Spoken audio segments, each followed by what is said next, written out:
पाकिस्तान की अर्थव्यवस्था पहले से ही मुश्किल दौर से गुजर रही है।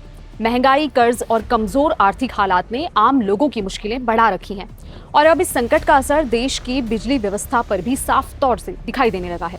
पाकिस्तान के बड़े शहरों में लोग घंटों की बिजली कटौती से बहुत परेशान हैं। कराची की बात करें तो रोजाना 12 घंटे या उससे ज्यादा के पावर कट की शिकायतें रोज सामने आ रही हैं। वहीं इस्लामाबाद और रावलपिंडी में भी बिजली की सप्लाई प्रभावित हुई है। लेकिन सवाल यह है कि पाकिस्तान में आखिर बिजली का संकट इतना गहराता क्यों जा रहा है।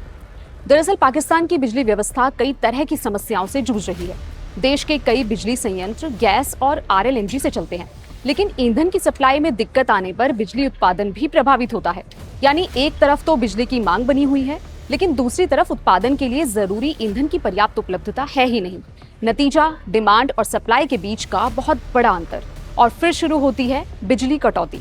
इसका असर सिर्फ बिजली तक ही सीमित नहीं है। कराची में लोगों का कहना है कि बिजली कटौती के कारण कई बार पंपिंग स्टेशन भी बंद हो जाते हैं, जिससे पानी की सप्लाई भी प्रभावित होती है। लंबे पावर कट से कारोबार भी प्रभावित हो रहा है। इसी से परेशान होकर कराची में लोगों और कारोबारियों ने प्रदर्शन किया और कई घंटों तक सड़कें भी जाम रही। हालात का अंदाजा आप इस बात से लगा सकते हैं कि एक मरीज को अस्पताल ले जा रही एम्बुलेंस भी करीब 2 घंटों तक ट्रैफिक में फंसी रही। वहीं बिजली कंपनी का कहना है कि समस्या के पीछे बिजली चोरी और भारी बकाया बिल भी एक बहुत बड़ी वजह है। कंपनी के कर्मचारियों का आरोप है कि कई इलाकों में लोग बिजली की चोरी करते हैं और बिलों का भुगतान तक नहीं करते, जिससे अरबों रुपए बकाया है। यानी पाकिस्तान का बिजली संकट सिर्फ एक वजह से ही पैदा नहीं हुआ।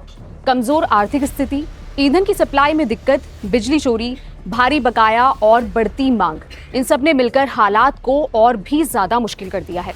और इसका सबसे सीधा असर पड़ रहा है आम लोगों पर। घंटों बिजली कट रही है, पानी की सप्लाई रुक रही है और कारोबार भी ठप हो रहा है। यानी पाकिस्तान का आर्थिक संकट अब सिर्फ आंकड़ों में नहीं, लोगों की रोजमर्रा की जिंदगी पर भी साफ तौर से दिखाई देने लगा है।